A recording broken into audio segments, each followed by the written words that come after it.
As Ontario goes through another day of extreme temperatures and warm and drying conditions in British Columbia are raising the likelihood of wildfires, the Bank of Canada is dealing with wildfires of their own. A weak domestic economy, persistent inflation, the ongoing conflict between Iran and the United States in the Strait of Hormuz, and ongoing tariff uncertainty with the United States and trade uncertainties globally are putting a wildfire risk in the Canadian economy. In a sense, the Bank of Canada has put one foot on the brake and one foot on the gas pedal, leaving Fire Chief Tiff Macklem uncertain which wildfire to prioritize. It's trying to decide which pressure is putting the greatest amount of risk to the Canadian economy and deciding how to prioritize monetary policy to try and handle some of these external pressures.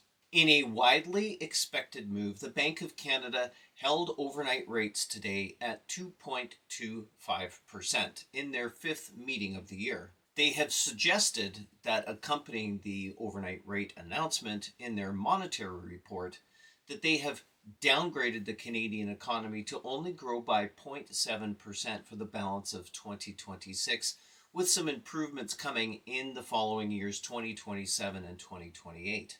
On one hand, we've got sticky inflation numbers and an unemployment rate that, while it's coming down, and I would argue that it's only coming down because the seasonal effect of summertime employment, that it's still sticky above 6%. The domestic economy is weak, with real estate being one of the prime drivers of the Canadian economy in a significant slump. Sales are down year over year. 2024 was better than 2025, and 2026 is even worse than 2025. All these wildfires are counterbalancing each other to a degree, providing different signals and data that's leaving Bank of Canada Governor Tiff Macklem sitting on the sidelines, only observing and not making any moves. With the monetary report suggesting that the Canadian economy is going to be weaker and then stronger, it gives Canada the excuse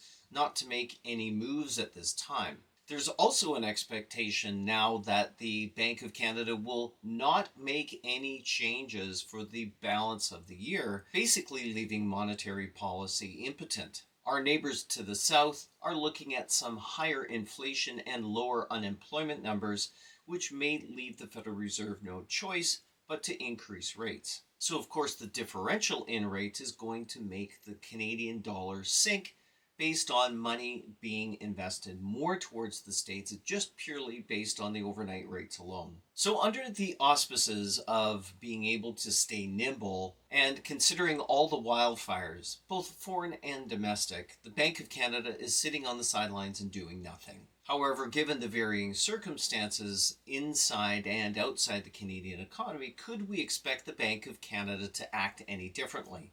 At the risk of sounding repetitive, anybody that has watched any of my Bank of Canada reaction videos before, you'll know that this is the problem with a planned economy. You have somebody from an ivory tower calling down to it and managing it through both monetary and fiscal policies. Both these policies are dependent on information and data in a reactive sense. Both of these are imperfect metrics, the information being old, the data being old, and also it significantly discounts the decisions of individuals, entrepreneurs, and producers who are looking at the market signals of prices as a way to make their own economic judgments. The free market economy, on the other hand, relies on the signals of prices. And these are prices not driven by inflation, but prices driven by profit margins. These profit margins are clear signals on where money is going, where it is being invested, and where consumers are rewarding entrepreneurs. But in a controlled economy, those prices don't matter. So in the meantime, the Bank of Canada's decision is not to provide any tailwind stimulus to the real estate market, which is likely going to continue in its slump for the rest of the year.